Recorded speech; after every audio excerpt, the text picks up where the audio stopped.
बच्चों, कैसे हैं आप लोग। मैं आपका नॉलेज लवेरिया में स्वागत करता हूं और मेरा नाम एजाज है।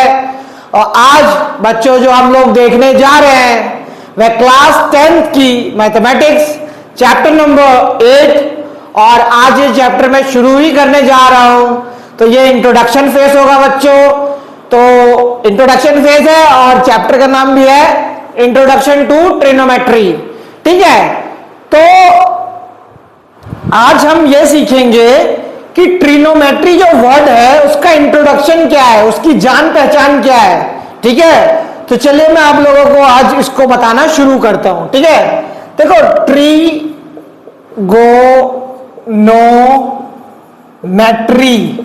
ठीक है, इस वर्ड का जो मतलब होता है ना, ये जो ट्री है, ट्री का मतलब क्या होता है, तीन।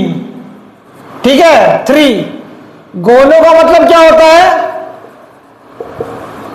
साइड्स। ठीक है, और मैट्री का मतलब क्या होता है, मैट्री का मतलब होता है मेजरमेंट। अब क्या है, जब हम तीन साइड की मेजरमेंट करेंगे तो उसे हम लोग ट्रिग्नोमेट्री कहेंगे। ठीक है, तो देखो इसमें सबसे बड़ी कंडीशन पता क्या होती है ट्रिग्नोमेट्री को अप्लाई करने की, कि इसमें एक एंगल जो है ना बच्चों, एक एंगल वो अपन को 90 डिग्री मांगता है, तभी ये काम होगा। समझ में आया ना। और अगर 90 डिग्री नहीं हुआ तो फिर इसमें हमें कोई और मेथड लगाना पड़ेगा, फिर ट्रिग्नोमेट्री का मामला जो है वो कट हो जाएगा। ठीक है, थीटा जो है हम लोग किसको कहते हैं, इसको कहते हैं थीटा। ठीक है, ये तो 90 है, फिक्स है ये। ठीक है, इसको भी बोल सकते हैं थीटा। देखो यहां से अगर देखेंगे, मान लो जैसे मिसाल के तौर पे ए बी सी ये ट्राइंगल है, यहां से अगर मैं देखूंगा थीटा बन रहा है, तो यहां के जो सामने वाली लाइन होगी वो क्या होगी, वो होगी परपेंडिकुलर। ठीक है, परपेंडिकुलर होगी। अच्छा, ये परपेंडिकुलर होगी तो बेस ये हो जाएगा। ठीक है, जब मैं इस थीटा की तरफ से देखूंगा। और आप लोगों को ये पता होना चाहिए कि जो सबसे लंबी लाइन होगी, ठीक है, 90 डिग्री वाले ट्राइंगल में, वो आपका क्या हो जाएगा, वो हाइपोटेनस हो जाएगा। उसमें तुमको ज्यादा मेहनत करने की जरूरत नहीं है, वो दिख रहा है जो सबसे लंबा है वही हाइपोटेनस होगा। अब क्या करोगे, ये एंगल इधर से देखा तो ये परपेंडिकुलर हुआ, लेकिन अगर मान लो मेरा थीटा यहां है, ये वाला इधर से मैं देख रहा हूं, इधर से मैं ले रहा हूं थीटा, तो ये फिर क्या हो जाएगा, फिर ये मेरा ये बेस नहीं रहेगा, फिर ये मेरा क्या बन जाएगा, फिर ये हो जाएगा मेरा परपेंडिकुलर। और ये जब परपेंडिकुलर हो जाएगा तो ये क्या हो जाएगा, ऑटोमेटिक जो है वो बच्चों बेस हो जाएगा। ठीक है, आप लोगों ने सुना होगा एक थ्योरम होती है जिसको बोलते हैं पाइथागोरस थ्योरम। ठीक है, पाइथागोरस थ्योरम। पाइथागोरस थ्योरम में क्या है, H square is equal to P square plus B square. इसमें भी आपने क्या कहते हैं, कभी ना कभी जो आपकी प्रीवियस क्लास होगी उसमें ये आपने फॉर्मूला इस्तेमाल किया होगा। ठीक है ना, तो आप इससे परपेंडिकुलर निकाल सकते हो, बेस निकाल सकते हो और हाइपोटेनस निकाल सकते हो। ठीक है, ये मैंने बताया है कि ये इस तरीके से एक ट्राइंगल होता है, तो इसमें क्या क्या चीजें एग्जिस्ट करती हैं। ठीक है, तो चलो ये तो क्या कहते हैं समझ में आ गया आपको कि थीटा इधर से देखूंगा तो ये परपेंडिकुलर हो जाएगा, एंगल ए से लूंगा तो परपेंडिकुलर जो है वो ये हो जाएगा। लेकिन इसके क्या होते हैं ना, कुछ फार्मूले भी होते हैं। ठीक है, क्या होते हैं, कुछ फार्मूले और रेशियो भी होते हैं। तो एक काम करता हूं, पहले जो है ना मैं आपको रेशियो ही बता देता हूं। ठीक है, रेशियो। ठीक है, तो यहां मैं हेडिंग डाल देता हूं, ट्रिगोनोमेट्रिक रेशियो। ठीक है, अब ये होता क्या है रेशियो, ठीक है, ये आपको मेरे को बताना है। तो देखो इसमें ना बताने का एक तरीका होता है। ठीक है, लोगों ने अपने अपनी तरफ से अलग अलग फॉर्मूले बनाए हुए हैं। ठीक है, तो जो मुझे अच्छा लगा है वो मैंने सोचा आपको बता देता हूं। तो यहां पे ये कर लेना आप लोग, पेरिस बहुत प्यारा और हिंदुस्तान हरा भरा। ठीक है, ये चीज हो गई, इतना हो गया। अब इसको क्या करना, ब्रैकेट मार लेना इस तरीके से। ठीक है, ऐसे मार लो ब्रैकेट। ब्रैकेट मार लिया। अब यहां पे ऊपर क्या करना है, एस ये साइन के लिए हो जाएगा, ये कॉस के लिए हो जाएगा, और ये क्या होगा, ये टैन के लिए हो जाएगा। ठीक है बच्चों, अब मैं साइन थीटा लिखूंगा, अगर साइन थीटा इक्वल टू क्या होगा, पी बाय एच हो जाएगा बच्चों। ठीक है, कॉस थीटा जो है वो कितना हो जाएगा, बी बाय एच हो जाएगा। ठीक है, एच बड़ा कर देता हूं। अच्छा, टैन जो है वो कितना हो जाता है, tan theta is equal to P by B हो जाएगा। ये सब क्या है, ये सब ट्रिग्नोमेट्रिक रेशियोज हैं। ठीक है, पी से क्या हो जाता है, परपेंडिकुलर, एच से हाइपोटेनस, बी से बेस, हाइपोटेनस परपेंडिकुलर बेस। ठीक है, अब ये तो 3 का मैंने बता दिया। साइन का क्या है, पी बाई एच है, कॉस का क्या है, बी बाई एच है, और टैन का क्या है, पी बाई बी है। लेकिन अब यहां पे क्या होगा, देखो जो टैन होता है ना, टैन का उल्टा होता है कॉट। ठीक है, कॉस का क्या होगा उल्टा, सेक होता है, और साइन का क्या होता है, कोसेक होता है। अब जब कोसेक थीटा के बारे में पूछेगा तो तुमको कुछ नहीं कर देना, बस वैल्यू उल्टी कर देना।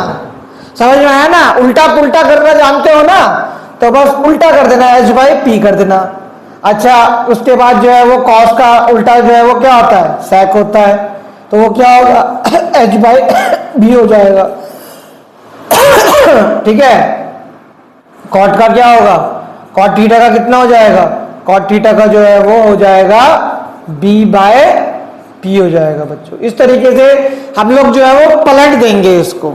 ठीक है, तो यही हमारे जो है वो ट्रिग्नोमेट्रिक रेशियोज है, और इसका इस्तेमाल होता है। अब ऐसा तो इस्तेमाल क्या कहते हैं, चलो ठीक है, लेकिन मैं आप लोगों को सजेस्ट ये करूंगा, और मैं खुद कोशिश यही करूंगा कि जो भी चीज मैं करूंगा ना, उसको ज्यादा से ज्यादा साइन और कॉस में करूंगा। साइन, कॉस, टैन, इन सबको ज्यादा इस्तेमाल करूंगा, इनको थोड़ा कम करूंगा। ठीक है, अगर मान लो कॉसेक है तो मैं उसे साइन में कन्वर्ट कर दूंगा। थोड़ा मुझे भी क्या कहते हैं, साइन और कॉस और टैन में करना पसंद है। अब एप्लीकेशन जो है वो, एप्लीकेशन जैसे आप लोगों की किताब में है कि चलो ठीक है सॉल्व करना है, लेकिन उसका असल जिंदगी में भी काम होता है। अब काम यही है कि सबसे इंपॉर्टेंट हो गया जो हाइट्स होती है लंबी लंबी बिल्डिंग की।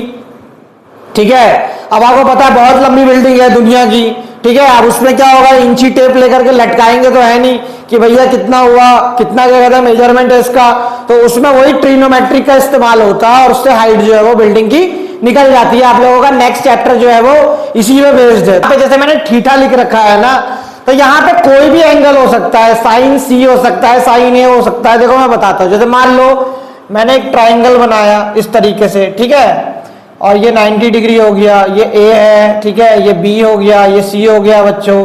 अब देखो मैं यहां से देख रहा हूं, यहां से, ठीक है, तो ये क्या हो जाएगा, साइन ए। ठीक है, साइन ए, यहां से देखो थीटा मेरा किस पे, एंगल ए पे है, तो यहां पर साइन ए लिखूंगा मैं, तो साइन ए किसके बराबर होगा। अब देखो यहां से थीटा देखोगे तो ये मैंने बताया ये परपेंडिकुलर हो जाएगा, ये बेस हो जाएगा, और ये हाइपोटेनस हो जाएगा। अब तुमको यहां पे देखना है कि साइन ए में जब लगा रहा हूं तो फॉर्मूला क्या बनेगा, पी बाई एच बनेगा। तो पी जो है वो मेरा कितना हो जाएगा बच्चों, पी मैं यहां पे लिख देता हूं, यहां पे लिखना क्या है, बीसी जो है वो मेरा पी हो गया, ठीक है, और एच जो है वो क्या हो जाएगा, ये ए सी हो जाएगा बच्चों। ठीक है, तो इस तरीके से भी हम ध्यान रखते हैं। अब एंगल सी बोलेगा तो एंगल सी से फिर यहां से पलट जाएगा मामला, वो कोई दिक्कत नहीं है, वो करते करते क्या कहते हैं आ जाएगा। तुम लोगों को जब क्वेश्चन बताऊंगा ना मैं, तो सारी चीजें जो है वो क्लियर हो जाएगी। ठीक, लेते हैं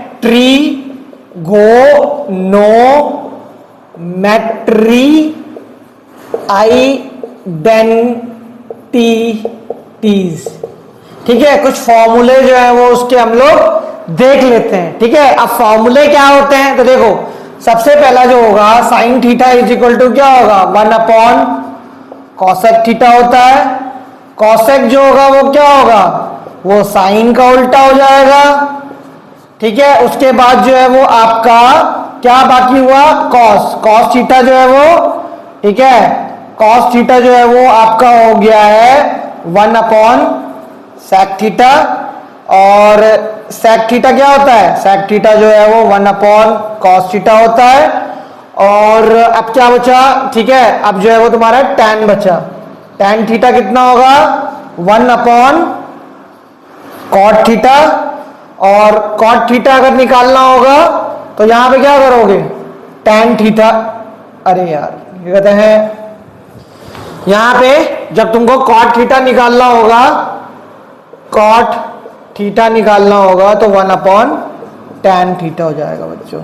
ठीक है, ये हो गया। और भी फॉर्मूला है, चिंता मत करो, तुम्हें कोशिश करूंगा कि तुम्हें याद कम से कम करना पड़े, ठीक है, और समझने में ज्यादा मजा आए। ठीक है, पढ़ाई मैथ्स जो है वो ऐसी ही चीज है। अब यहां पे देखो एक चीज और होती है कि tan थीटा जो है वो होता क्या है, tan थीटा जो है वो sin theta upon cos theta भी होता है। ठीक है, और cot थीटा का एक फॉर्मूला और होता है cos theta upon sin theta बच्चों। ठीक है, अब ये तुम इसको स्क्वायर में भी कर सकते हो। ठीक, जब हम बात करेंगे ना इसकी स्क्वायर की, तो उसमें भी क्या होगा, सिर्फ इन दोनों पे स्क्वायर चढ़ जाएगा, बस कुछ भी फर्क नहीं रहेगा। ठीक है, जैसे मैंने आप लोगों को पहले बताया था कि tan थीटा जो है वो क्या होता है, tan थीटा जो है वो होता है sin theta upon cos theta. ठीक है, तो यहां पर अगर स्क्वायर लगता है तो यहां पर भी लगा देना, यहां पर भी लगा देना। tan theta sine theta upon cos theta भी होता है, और tan स्क्वायर थीटा जो है वो sign square theta upon cos square theta भी होता है। ठीक है, अगर आप उन फॉर्मूले में जो पहले के मैंने बताए थे आपको, उसमें अगर आप स्क्वायर भी लगाते हो तो कोई भी जो है वो चेंज नहीं आता। जैसे आपका क्या कहते हैं, क्या हो जाता है आपका जो है वो कॉट स्क्वायर थीटा, उसका अगर मुझे फॉर्मूला बनाना है तो क्या बनेगा, उसका बनेगा cos square theta upon sign square theta बच्चों।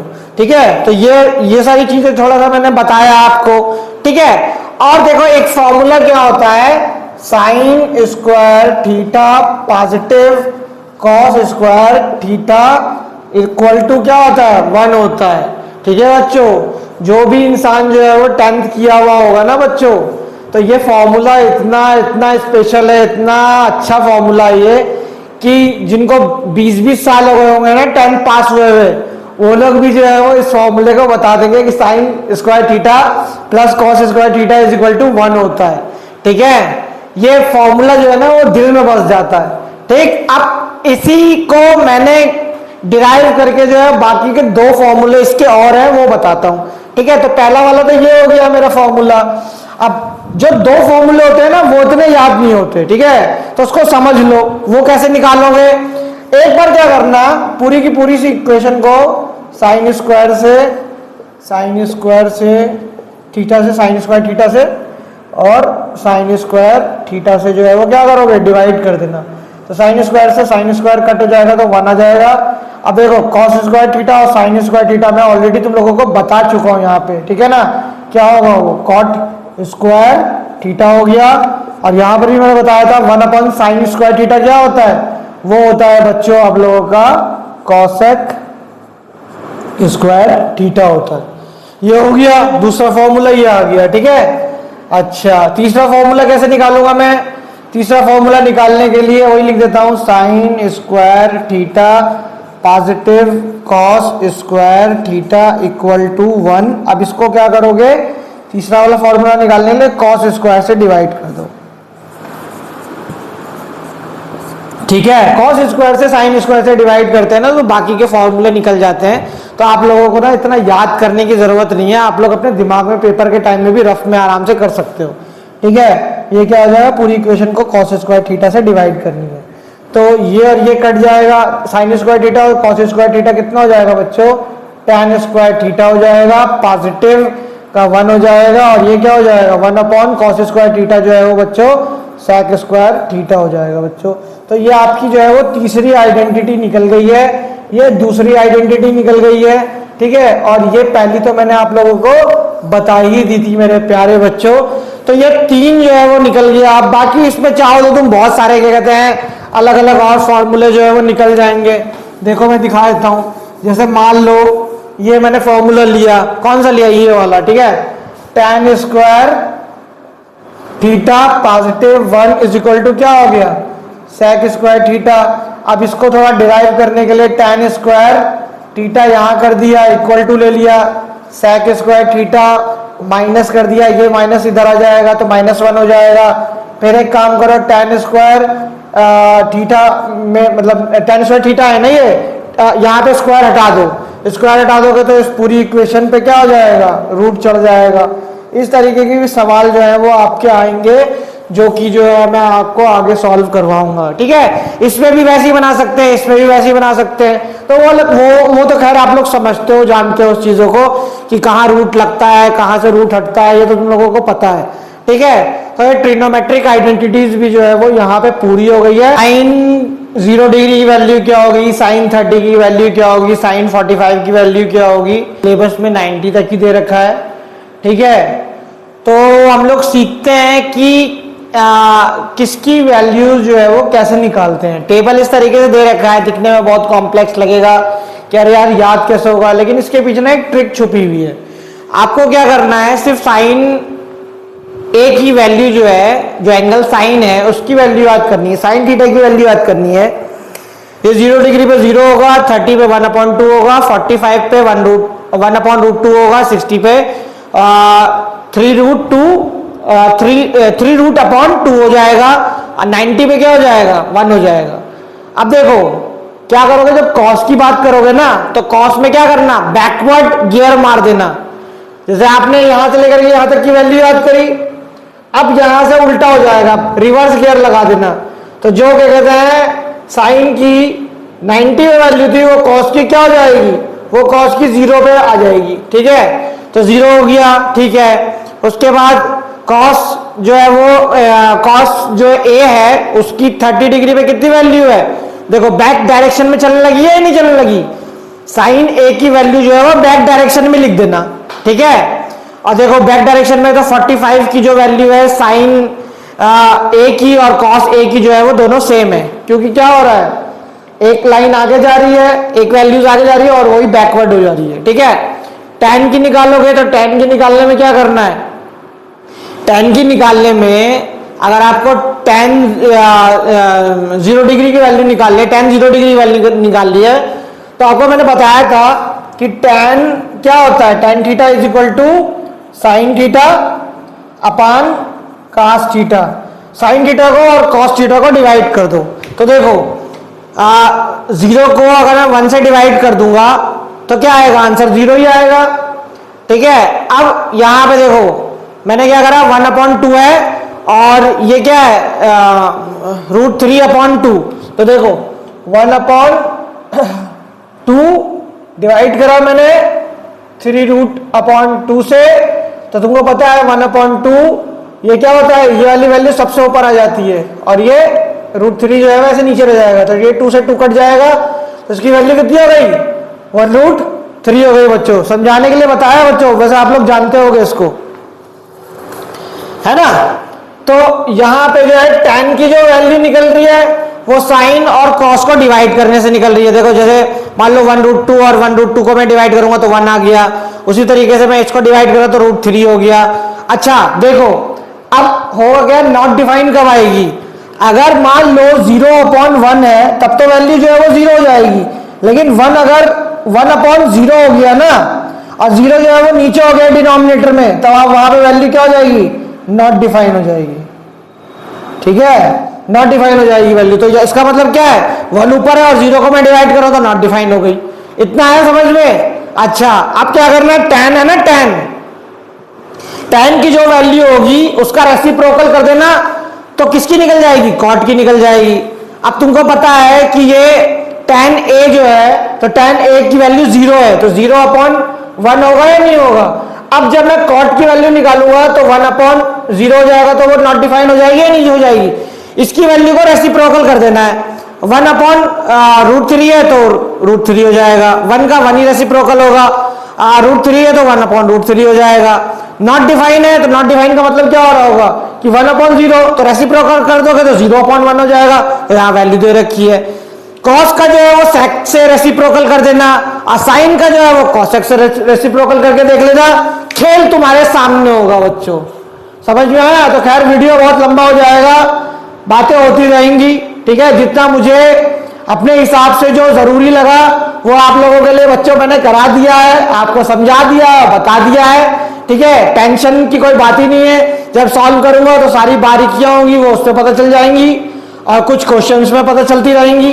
ठीक है बच्चों, तो अगर आपको मेरा ये वीडियो अच्छा लगेगा तो लाइक करिएगा, सब्सक्राइब करिएगा और बच्चों अपना ख्याल रखिएगा। और आपसे फिर अब इसकी एक्सरसाइज के जो क्वेश्चंस है उस पर मुलाकात होगी।